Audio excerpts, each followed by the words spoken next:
So, our special guest today is Greg Chapman.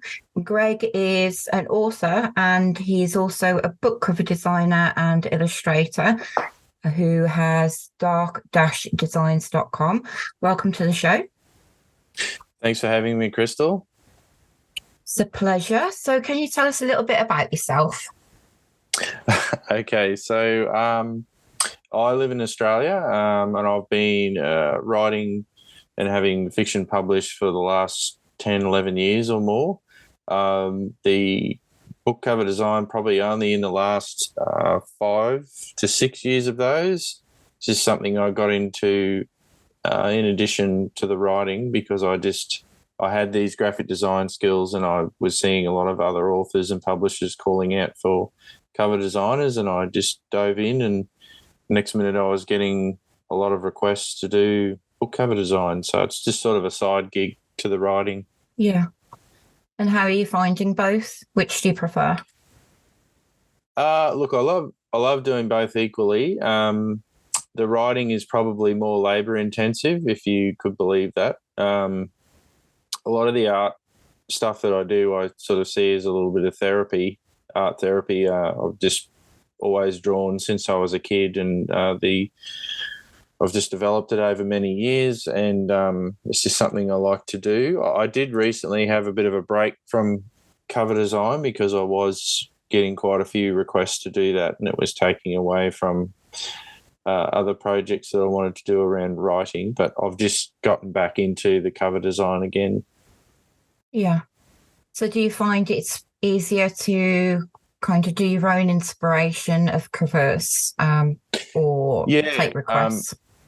I do a lot of pre-made covers, which you can find on my website, and a lot of the time it's just sort of trying to make something that might appeal to another author or publisher if they've got a book already in mind, but they may not have a cover idea.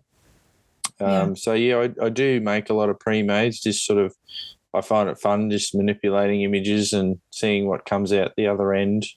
But I probably do that a bit more than I should. I've probably got quite a few pre-mades there that, but yeah, I have sort of discounted them to try and see if I can sell some of them. But there's quite a lot sitting there, and I've had to sort of stop myself from making any more pre-mades for a while. Fantastic. So how do you get your ideas for your stories? Oh, they come from anywhere.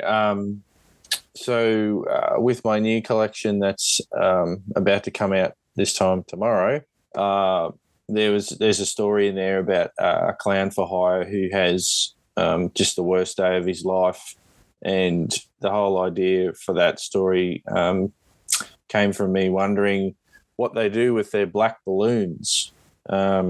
Because, clowns have all sorts of different coloured balloons, but when you buy a packet, there's generally some black ones in there. And I always thought, a lot of clowns, you don't see them with black balloons. There's probably a reason for that because it's not colourful and kids wouldn't probably like black balloons. So I thought, well, what do they do with them? So I sort of wrote a story around that.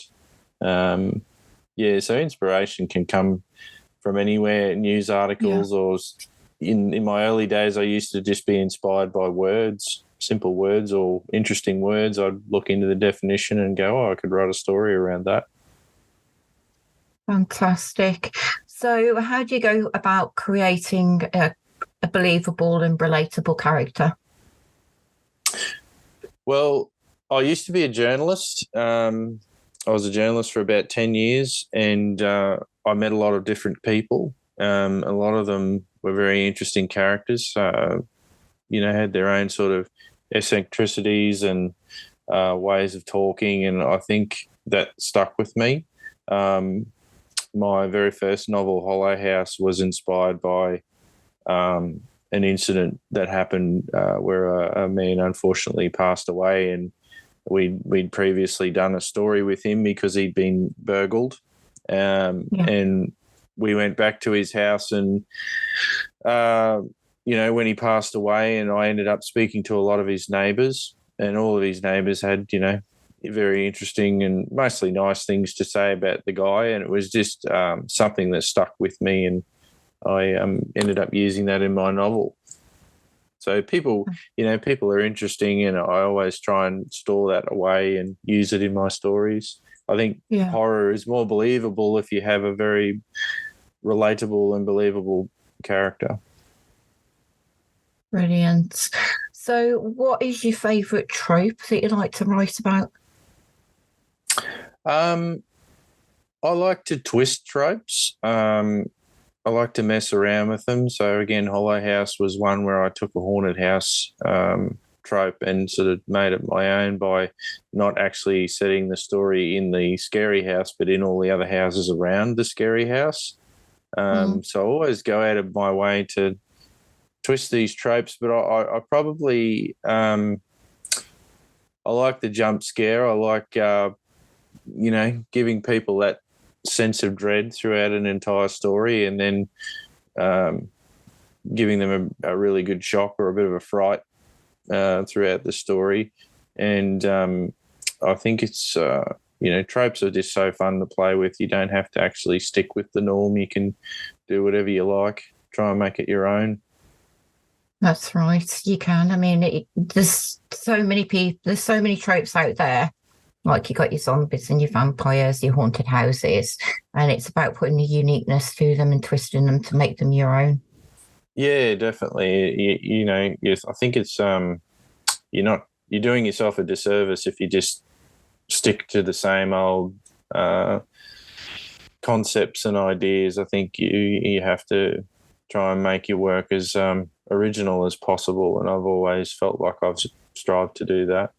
I do like playing around in the psychological sort of horror space and just putting people through the ringer. I always like to say I take ordinary people and put them in horrible situations and just see how they come out the other side of that, or if they don't. Also like ambiguous endings. Don't like everything to be cut and dried in stuff that I read and write. I think readers can, they have imaginations as well. You don't necessarily have to spell everything out for them. Yeah, that's right. So what are you, a plotter or a pantser? Or probably a pantser.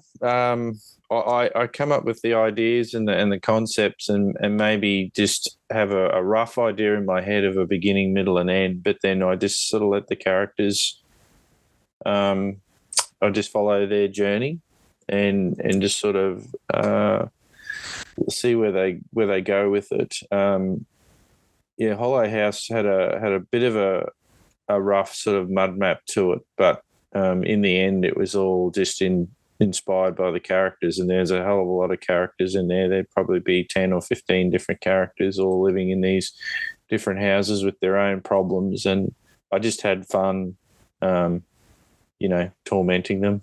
if that's fun for most people, it's certainly fun for horror writers, tormenting people. Definitely is. So if you were to be a character in any one of your books, which would it be and why? Oh, well, I've probably inserted a bit of myself in quite a few of my stories. The main character in Hollow House is a journalist, so tick. And then there's another series that I've done called the laterA, which is about a writer who is approached by the denizens of hell, these muses from hell, and ask him to rewrite history to how they want it to be rewritten. And that was sort of sparked by me just asking myself one day, where the hell do my ideas come from? So I think I've probably inserted little bits of my own persona in some of my work. I don't know.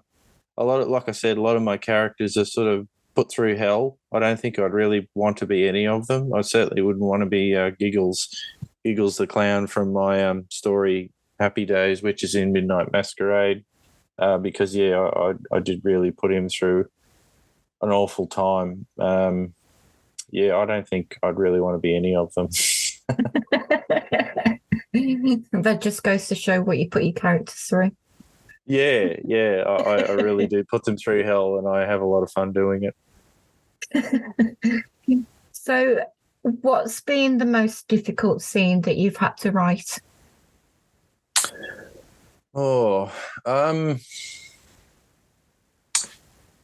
Difficult scenes. I think, again, Happy Days with this poor guy, Giggles.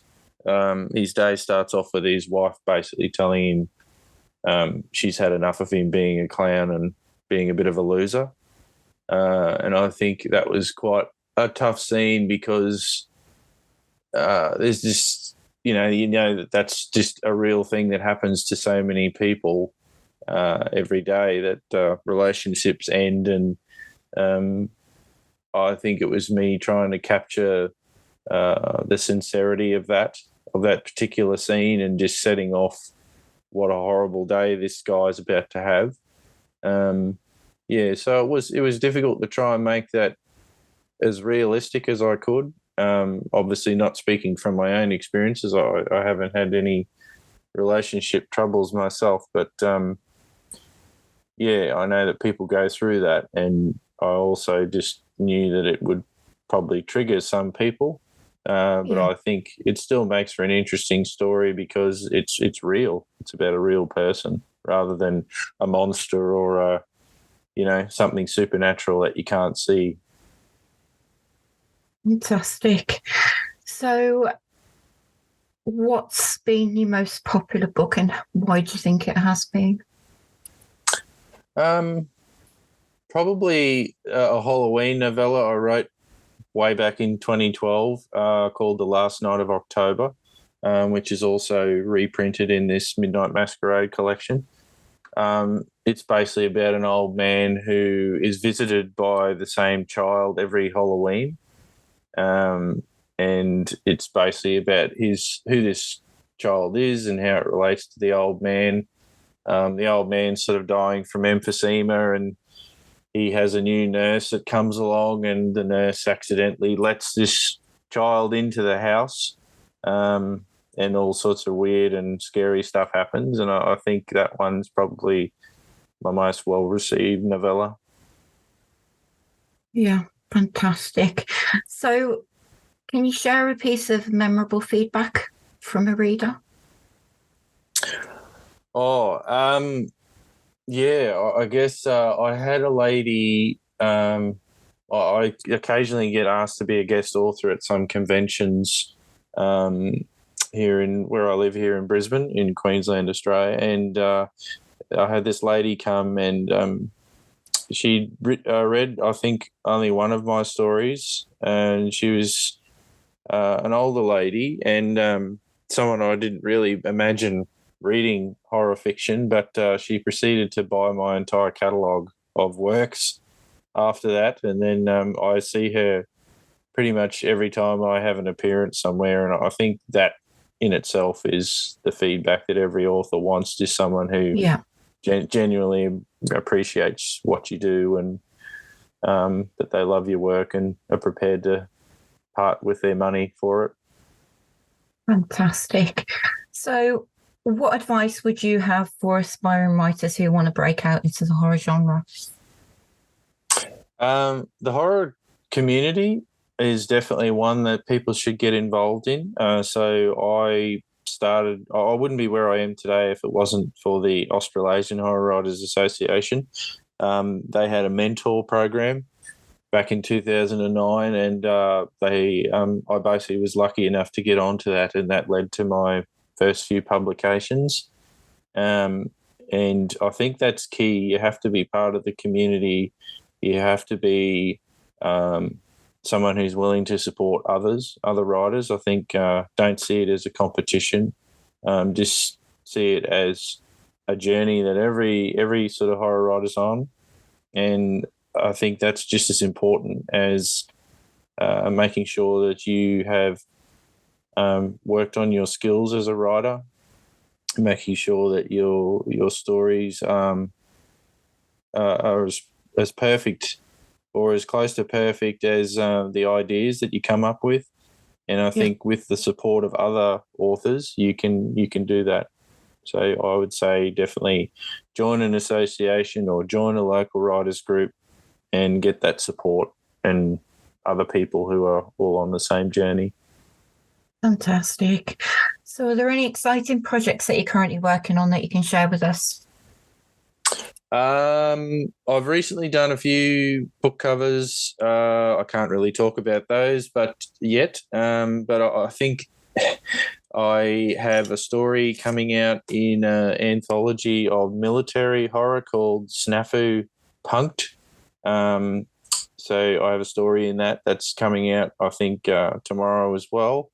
But the main thing I'm just spruiking at the moment is Midnight Masquerade, which is my brand new collection of fiction. It has a couple of reprints in it, including that novella Last Night of October and about 5 other news stories.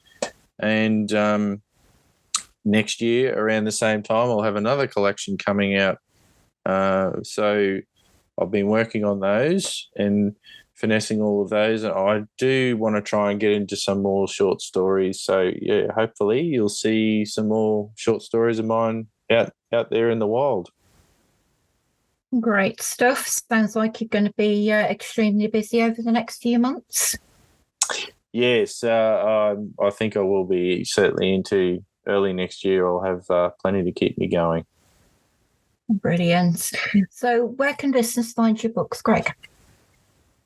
I'm on Amazon, so you can look me up there. My author website is darkscribe.com, DARKSCRYBE.com. You can find out about all of my works there. I'm pretty much any online bookstore. And Midnight Masquerade will be out tomorrow, and I think you can pre-order it right now through Amazon. Fantastic. Well, it's been a pleasure having you on the show, so thank you for your time and for coming on. Thank you, Crystal. It's been really great. I do appreciate you having me on, so thanks very much. You're very welcome.